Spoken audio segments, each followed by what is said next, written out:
Bonjour, je suis heureuse de vous retrouver pour ce, live du lundi.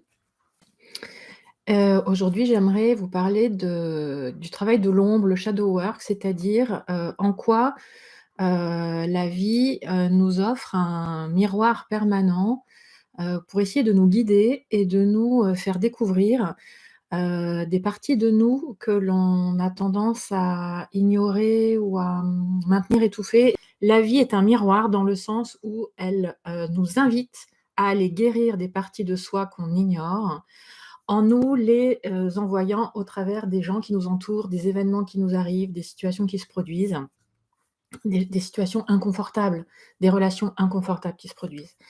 Et c'est de ça dont je voudrais vous parler aujourd'hui. C'est-à-dire, si on va, ensemble observer, ce que vous n'aimez pas chez les autres, par exemple les traits de caractère chez des gens qui vous entourent, que vous croisez, que vous voyez à la télévision, que vous n'aimez pas, qui sont très inconfortables, qui font monter de l'irritation, du rejet, et bien c'est très précieux parce que la vie vous envoie ces événements-là pour, par bienveillance, pour essayer de vous emmener à un endroit que vous avez fermé dans un tiroir au fond de vous et que vous avez besoin de réouvrir pour, le guérir, pour l'apaiser, pour vous réunifier. Vous voyez, il y a des on se coupe comme ça pour se protéger de parties de soi et parce qu'à des moments où on n'a pas d'autre solution pour grandir et pour évoluer et pour, continuer à être debout. Sauf que, une fois qu'on est adulte et qu'on a des ressources supplémentaires plus importantes qu'avant, eh bien, on a besoin, c'est essentiel d'aller revisiter ces endroits, d'aller réouvrir ces tiroirs qui sont fermés pour pouvoir, guérir ces parties de soi qui ont été blessées, qui ont pas pu se développer, qui ont été mal jugées, qui ont été rejetées, qui ont été critiquées, qui ont été culpabilisées ou perçues comme honteuses et donc on a besoin d'aller les revisiter pour, s'épanouir, pour découvrir leur lumière en fait et puis se réunifier. Vous voyez? Qu'on ne soit plus des morceaux, qu'on ne soit plus la moitié de soi-même, voilà. Il s'agit d'aller recontacter tout un potentiel en nous qui a été, étouffé, voilà, verrouillé pour, s'épanouir et pour cela, eh bien, l'ombre qu'on projette sur les autres, c'est-à-dire tout ce qu'on ne va pas aimer chez les autres, c'est un guide très précieux de ces parties, particulièrement, verrouillées quelque part et c'est de ça dont je voudrais vous parler aujourd'hui.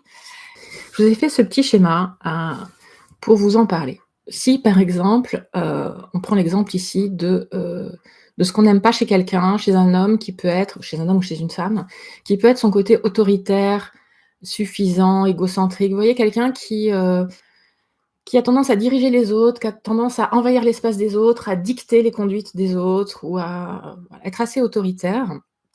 Bien sûr, c'est un comportement que vous pouvez, par exemple, ne pas supporter du tout. Alors pourquoi, si ça arrive, pourquoi est-ce que vous avez tendance à rencontrer régulièrement ce type de personnes? Pourquoi est-ce qu'ils apparaissent dans votre vie?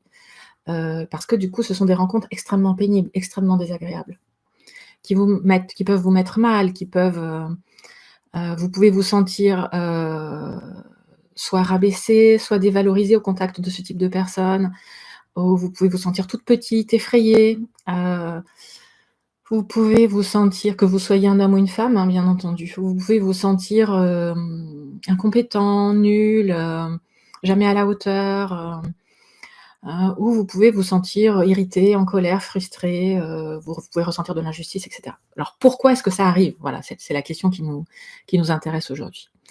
Eh bien ça arrive, pour que, parce que ça vient mettre en lumière qu'en face, vous avez, certainement chez vous, vous avez certainement il y a un trait de caractère chez vous qui a été inhibé. Vous voyez? Je vais vous en parler en termes de vase communicant parce que chez, la personne que vous n'aimez pas du tout, c'est un trait de caractère qui est surdéveloppé, qui est en excès et qui vient mettre en lumière le fait que chez vous, ce même trait de caractère qui, à la base, est positif, va être sous-développé. Donc chez l'un, c'est surdéveloppé et ça devient négatif et chez vous, c'est sous-développé et c'est aussi un problème. Et donc vous allez rencontrer des gens qui ont des traits de caractère comme ça en excès, que vous ne que vous ne supportez pas, que vous n'aimez pas, qui vous mettent dans le mal-être quand vous êtes à leur contact, pour prendre conscience, mettre de la lumière sur le fait que chez vous, il y a un trait de caractère, le même, qui est sous-développé, inhibé et du coup, qui vous rend vulnérable à ce type de personne et donc chacun est dans un déséquilibre.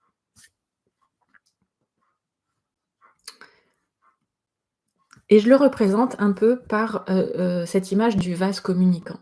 C'est-à-dire que, heu, c'est un peu toute la logique de l'énergie du yin et du yang, voilà. L'énergie circule et il y a des moments, elle est, équilibrée et il y a des moments, il y a un excès de yang ou il y a un excès de yin et quand il y a un excès de yin, c'est qu'il y a pas assez de yang et quand il y a un excès de yang, c'est qu'il y a pas assez de yin.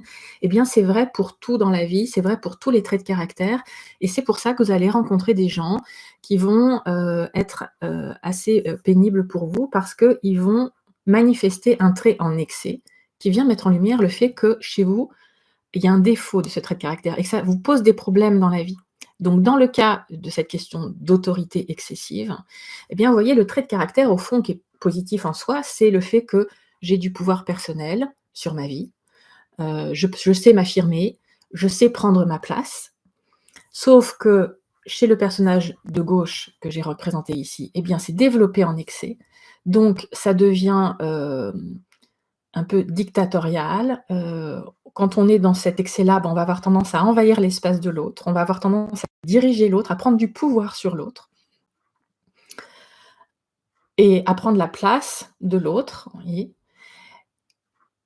Et c'est possible parce que, on va rencontrer des personnes qui sont dans l'excès inverse, c'est-à-dire chez qui c'est sous-développé et qui du coup, ne ont cédé leur pouvoir personnel, ne l'occupent pas, ne le possèdent plus, ont du mal à s'affirmer et du mal à prendre leur place. Et donc quand on est dans cette situation-là, eh bien, on va se retrouver très vulnérable dans la vie et face à ce type de personnes parce qu'on a de l'anxiété, on a appris à être soumis, adaptable, effacé, à se placer à la fin de la liste des priorités. On va placer les autres en priorité et nous, on va se mettre en fin de liste. On peut se dévouer aux autres, on peut être en attente de leur reconnaissance et de leur affection, ce qui fait qu'on se dévoue, on est disponible, on est serviable, on est aimable, on est conciliant, sauf que c'est en excès.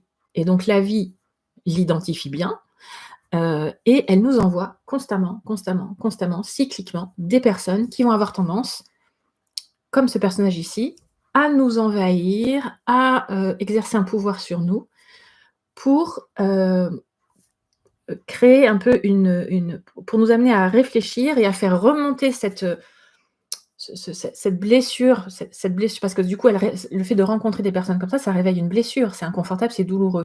Donc ça fait remonter cette blessure pour nous amener, pour nous inciter à aller la regarder, à aller nous en occuper et à aller nous occuper de ce petit personnage ici tout en bas, qui n'occupe pas sa vraie place, qui n'a pas pu se développer comme il aurait dû. Vous voyez, c'est votre pouvoir personnel et donc le vous n'allez pas pouvoir quand vous êtes dans cette situation ici, où vous vous apercevez que vous n'osez pas prendre votre place, vous n'osez pas vous affirmer, vous avez tendance à céder votre pouvoir aux autres et à laisser les autres diriger votre vie sur certains points, eh bien, on va pas pouvoir agir sur l'autre. On peut pas ramener l'autre à un niveau d'équilibre parce que souvent on attend que l'autre se raisonne et se comporte respectueusement. On essaie de dialoguer avec lui, mais ça ne fonctionne pas comme ça. Quelqu'un qui est dans la toute-puissance, qui est dans l'excès tout en haut, il ne va pas redescendre. Ce qui va le faire redescendre, spontanément, naturellement, de façon fluide, c'est que vous remontiez votre niveau et c'est là où vous allez pouvoir agir. Vous n'allez pas pouvoir agir sur l'autre en dialoguant avec lui, la plupart du temps. Vous allez pouvoir surtout agir sur vous et c'est vous qu'il va falloir essayer de remonter en osant aller contacter votre pouvoir personnel, en osant, vous affirmer pas à pas. Donc bien sûr, ça va pas se faire sans embûches, hein, il va y avoir des résistances de l'autre côté, hein. Mais si vous tenez bon et que vous avancez pas à pas, vous allez voir que spontanément, fluidement, dans la vie, les personnes en face de vous allez avoir tendance à soit la personne change de comportement, soit vous allez avoir tendance à vous mettre à rencontrer des gens différents qui ont un comportement plus équilibré, plus respectueux de vous et qui ne sont plus aussi hauts en termes d'ego. Et c'est de cette façon-là qu'on rééquilibre les choses. L'autre n'est pas, spécialement, fautif, responsable de la situation. C'est un enjeu d'équilibre. Alors ça ne veut pas dire qu'il a le droit de faire ça ne veut pas dire qu'il a raison, absolument pas. Mais, ça ne veut pas dire que vous êtes impuissant et victime. Vous avez en vous toute cette situation, aussi traumatisante et difficile soit-elle, est là pour vous amener à prendre conscience de votre pouvoir. Ce pouvoir, il est à l'intérieur de vous, il est quelque part et vous pouvez le récupérer, en allant ouvrir ces tiroirs qui sont fermés, en allant affronter vos peurs, parce qu'en fait, il y a tout un tas de peurs qui nous paralysent et qui nous empêchent d'être, d'occuper notre place, de défendre notre espace, de nous exprimer, de nous sentir légitimes à nous exprimer, de nous sentir, compétents, valables, aimables, intéressants, vous voyez? Toutes ces de nous sentir, d'avoir de l'estime pour nous-mêmes, en fait, vous voyez? Et on a besoin, quand on est dans cette situation-là, d'aller guérir son estime de soi, sa confiance en soi pour pouvoir se remettre debout et oser s'autoriser à prendre sa place, à s'affirmer et affronter la réaction de l'autre qui va pas forcément être, extrêmement heureux toujours de ce changement chez vous, mais il en a besoin aussi, en fait. Il a besoin de vous pour redescendre de son piédestal, de là où il est. Donc, voilà, et ça ne peut partir que de vous, que de l'intérieur de vous. Vous n'allez pas réussir à changer l'extérieur. Ça, vous allez passer une énergie considérable et vous allez être frustré et déçu et amer, parce que l'extérieur va pas beaucoup changer. Il va changer proportionnellement à ce que vous allez changer à l'intérieur de vous. Plus vous allez prendre confiance en vous, vous estimer, vous respecter, remonter votre niveau de pouvoir personnel et d'énergie, où il ne s'agit pas d'aller diriger les autres, il s'agit de diriger votre vie, de faire respecter votre espace, votre territoire, vos idées, votre parole. Plus vous allez prendre soin de vous et vous autoriser à prendre cet espace, plus ça va s'apaiser à l'extérieur et plus l'autre va redescendre et retrouver sa place équilibrée et juste, sa juste place. Voilà. Plus vous prenez votre juste place, plus l'autre redescend et prend sa juste place. C'est ce que je voulais vous partager aujourd'hui dans ce live. Et c'est vrai pour cette question d'autorité, mais c'est vrai pour tous les traits de caractère.